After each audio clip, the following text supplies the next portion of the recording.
ಎಲ್ಲರಿಗೂ ನಮಸ್ತೆ. ನನ್ನ ಹೆಸರು ಡಾಕ್ಟರ್ ರೋಹನ್ ದೀಕ್ಷಿತ್ ಅಂತ. ನಾನು SDM ಮಲ್ಟಿ ಸ್ಪೆಷಾಲಿಟಿ ಆಸ್ಪತ್ರೆ ಉಜಿರೆಯಲ್ಲಿ ENT ಹಾಗೂ ಓರಲ್ ಕ್ಯಾನ್ಸರ್ ತಜ್ಞನಾಗಿ ಕೆಲಸ ಮಾಡುತ್ತಿದ್ದೇನೆ. ಇತ್ತೀಚೆಗಷ್ಟೇ ನಮ್ಮಲ್ಲಿ ಒಂದು ಕ್ಯಾನ್ಸರ್ ಆಪರೇಷನ್ ಆಯಿತು. ಒಂದು ಮಹಿಳೆ 37 ವರ್ಷದ ಒಬ್ಬರು ವಯಸ್ಕರು ಬಾಯಿಯಲ್ಲಿ ನಾಲಿಗೆಯಲ್ಲಿ ಗಂಟನ್ನು ಇಟ್ಕೊಂಡು ಬಂದಿದ್ರು. ಅವರು ಹಲವಾರು ಕಡೆ ಟ್ರೀಟ್ಮೆಂಟ್ ತಗೊಂಡಿದ್ರು, ಟ್ಯಾಬ್ಲೆಟ್ಸ್ ಮುಂತಾದ ಟ್ರೀಟ್ಮೆಂಟ್. ಅವರು ಬೇರೆ ಕಡೆ ತೋರಿಸಿದಾಗ ಟ್ರೀಟ್ಮೆಂಟ್ ಫಲಕಾರಿಯಾಗದೆ ಅವರು 1.5 ತಿಂಗಳು ಬಿಟ್ಟು ಇಲ್ಲಿ ಬಂದಾಗ ಅದನ್ನ ನೋಡಿದಾಗ ಕ್ಯಾನ್ಸರ್ ಎಂಬ ಶಂಕು ಬಂದಾಗ ನಾವು ಅವರಿಗೆ ಅದರ ಬಗ್ಗೆ ಎಲ್ಲ ಎಕ್ಸ್ಪ್ಲೈನ್ ಮಾಡಿ ಅಲ್ಲಿಂದ ಒಂದು ಬಯಾಪ್ಸಿಯನ್ನು ಕಳಿಸಿದ್ವಿ. ನಾಲಿಗೆ ಮೇಲೆ ಒಂದು 2 ಸೆಂಟಿಮೀಟರ್ ಅಷ್ಟು ದೊಡ್ಡ ಗಂಟಿತ್ತು.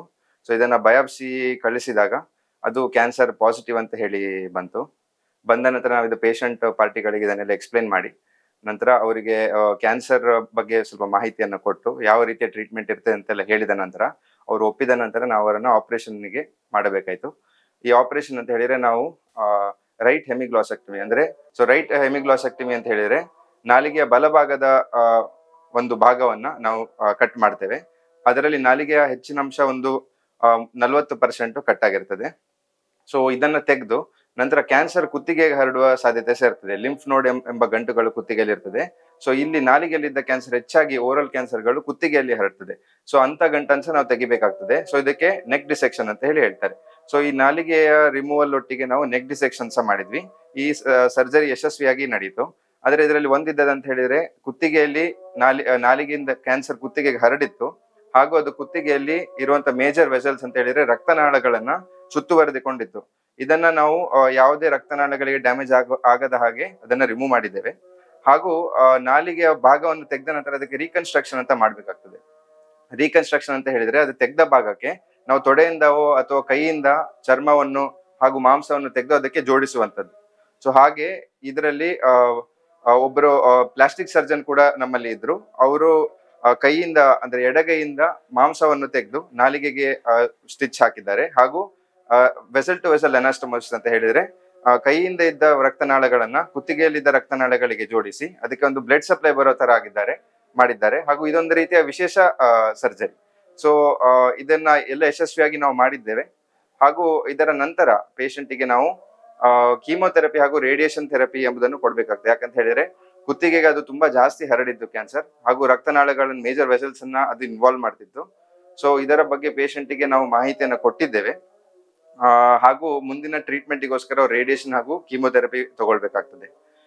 ಕ್ಯಾನ್ಸರ್ಗೆ ಬರುವ ಕಾರಣ ಅಂತ ಹೇಳಿದ್ರೆ ಹೆಚ್ಚಾಗಿ ತಂಬಾಕು ಸೇವನೆ, ಮೇಜರ್ ಕಾರಣ ಅಂದ್ರೆ ತಂಬಾಕು ಸೇವನೆ ಹಾಗೂ ಸಿಗರೇಟ್ ಅಥವಾ ಬೀಡಿ ಸ್ಮೋಕಿಂಗ್ ಮುಂತಾದವು. ತಂಬಾಕು ಮೇಜರ್ ಕಾರಣ ಆಗಿರ್ತದೆ.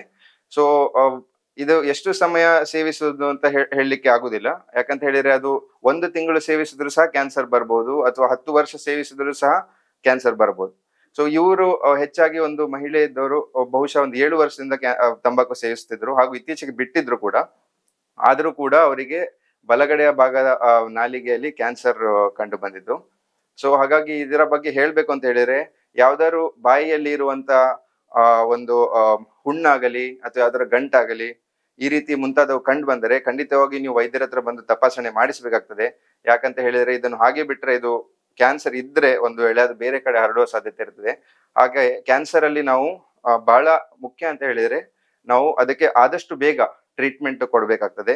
ಸೊ ಹಾಗಾಗಿ ಆದಷ್ಟು ಬೇಗ ಪೇಷಂಟ್ಸ್ ಬಂದ್ರೆ ಅವರಿಗೆ ಅತ್ಯಂತ ಬೆಸ್ಟ್ ಆದಂತ ಟ್ರೀಟ್ಮೆಂಟ್ ಅನ್ನು ನಾವು ಕೊಡ್ಬೋದು. ಹಾಗೂ ಕ್ಯಾನ್ಸರ್ ಸಕ್ಸಸ್ ರೇಟ್ ತುಂಬಾ ಚೆನ್ನಾಗಿರುತ್ತೆ ಸ್ಟಾರ್ಟಿಂಗ್ ಸ್ಟೇಜ್ ಅಲ್ಲಿ ಬಂದ್ರೆ. ಒಂದ್ ವೇಳೆ ಇದು ತುಂಬಾ ಹರಡಿದ್ರೆ ಅದರ ಸಕ್ಸಸ್ ರೇಟ್ ಸ್ವಲ್ಪ ಕಮ್ಮಿ ಆಗ್ತಾ ಹೋಗ್ತದೆ. ಆದ್ರೂ ಈಗಿನ ಕಾಲದಲ್ಲಿ ಇರುವಂತ ಟ್ರೀಟ್ಮೆಂಟ್ ತುಂಬಾ ಚೆನ್ನಾಗಿರೋದ್ರಿಂದ ಹಾಗೂ ಆಸ್ಪತ್ರೆಯಲ್ಲಿ ಇರುವಂತಹ ಇನ್ವೆಸ್ಟಿಗೇಷನ್ ಫೆಸಿಲಿಟಿ ಅಂತ ಹೇಳಿದ್ರೆ CT ಸ್ಕ್ಯಾನ್ ಇರಬಹುದು ಅಥವಾ ಬಯಾಪ್ಸಿ ಇರ್ಬೋದು, ಮುಂತಾದ ಟ್ರೀಟ್ಮೆಂಟ್ ಮುಂತಾದ ಇನ್ವೆಸ್ಟಿಗೇಷನ್ ಅವೈಲೇಬಲ್ ಇರೋದ್ರಿಂದ ಸೊ ಅದರ ಟ್ರೀಟ್ಮೆಂಟ್ ಇತ್ತೀಚೆಗೆ ತುಂಬಾ ಯಶಸ್ವಿಯಾಗಿ ಆಗ್ತಾ ಬರ್ತಾ ಉಂಟು. ಹಾಗೆ ಇದರ ಬಗ್ಗೆ ಜಾಗೃತಿ ಮೂಡಿಸಬೇಕು ಅಂತ ಹೇಳಿ ನಮ್ಮ ಇದೆಲ್ಲ ಕರ್ತವ್ಯ. Thank you. ನನ್ನ ಹೆಸರು ಸುಷ್ಮಿತಾ. ಇದು ನನ್ನ ತಾಯಿ ರೇವತಿ. ಇವರಿಗೆ ಕ್ಯಾನ್ಸರ್ ಇದ್ದಿತ್ತು. ನಾವು ಫಸ್ಟ್ ಬೇರೆ ಎಲ್ಲ ಹಾಸ್ಪಿಟಲ್ಗೆ ಹೋಗಿದ್ವಿ ನಾರ್ಮಲ್ ಆಗಿ. ಆದರೆ ಅಲ್ಲಿ ಟ್ರೀಟ್ಮೆಂಟ್ ಅಂಥದ್ದೇನೂ ಆಗಲಿಲ್ಲ. ಮತ್ತೆ ಜಾಸ್ತಿ ಆಯಿತು ಗಾಯ. ಹಾಗಾಗಿ ಇಲ್ಲಿ SDMಗೆ ಬಂದು ತೋರಿಸಿದ್ವಿ. ಇಲ್ಲಿ ಫಸ್ಟಿಗೆ ರಿಪೋರ್ಟ್ ತಗೊಬಂದ್ರು. ಆದರೆ ನಾಲಿಗೆ ಕಟ್ ಮಾಡಿ ಪೀಸ್ ರಿಪೋರ್ಟು ಎಲ್ಲ ಮಾಡಿ ಕ್ಯಾನ್ಸರ್ ಅಂತ ಗೊತ್ತಾಯ್ತು. ಕ್ಯಾನ್ಸರ್ ಆದ ನಂತರ ರೋಹನ್ ಸರ್ ನಮ್ಗೆ ಎಂತೆಂತ ಮಾಡ್ಬೇಕು, ಟ್ರೀಟ್ಮೆಂಟ್ ಎಂತ ಮಾಡ್ಬೇಕು ಅಂತೆಲ್ಲ ಹೇಳಿದ್ರು.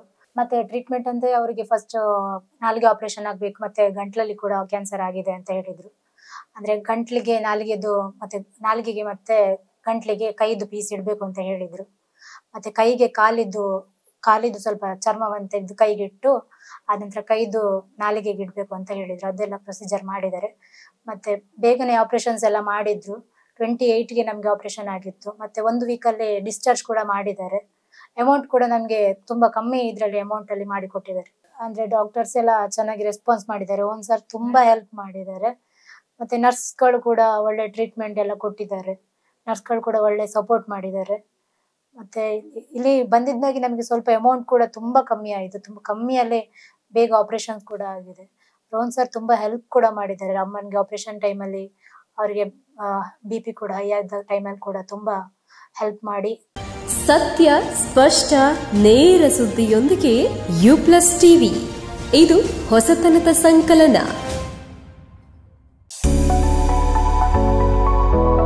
SDM multi speciality hospital Ujire ಅಪಘಾತ ಮತ್ತು ತುರ್ತು ಚಿಕಿತ್ಸಾ ಘಟಕ, ತೀವ್ರ ನಿಗಾ ಘಟಕ, ಸುಸಜ್ಜಿತ ಹವಾನಿಯಂತ್ರಿತ ಶಸ್ತ್ರಚಿಕಿತ್ಸಾ ಕೊಠಡಿ ಹಾಗೂ ಹೆರಿಗೆ ಕೊಠಡಿಗಳು, ನವಜಾತ ಶಿಶು ತೀವ್ರ ನಿಗಾ ಘಟಕ, ಔಷಧಾಲಯ, ಡಯಾಗ್ನೋಸ್ಟಿಕ್ ಸೌಲಭ್ಯಗಳಾದ ಅತ್ಯಾಧುನಿಕ ಮೆಡಿಕಲ್ ಲ್ಯಾಬೊರೇಟರಿ, ಸುಸಜ್ಜಿತ ಆಧುನಿಕ ಸೇವಾ ಸೌಲಭ್ಯವನ್ನೊಳಗೊಂಡ ಡಯಾಲಿಸಿಸ್ ಸೆಂಟರ್, ಅತ್ಯಾಧುನಿಕ ತಂತ್ರಜ್ಞಾನ ಹೊಂದಿರುವ 32 ಸ್ಲೈಸ್ ಸಿಟಿ ಸ್ಕ್ಯಾನಿಂಗ್, ಎಕ್ಸ್ರೇ, ಹೃದಯ ರೋಗಿಗಳಿಗೆ TMT ಟೆಸ್ಟ್ ದಿನದ 24 ಗಂಟೆಯೂ ಲಭ್ಯ.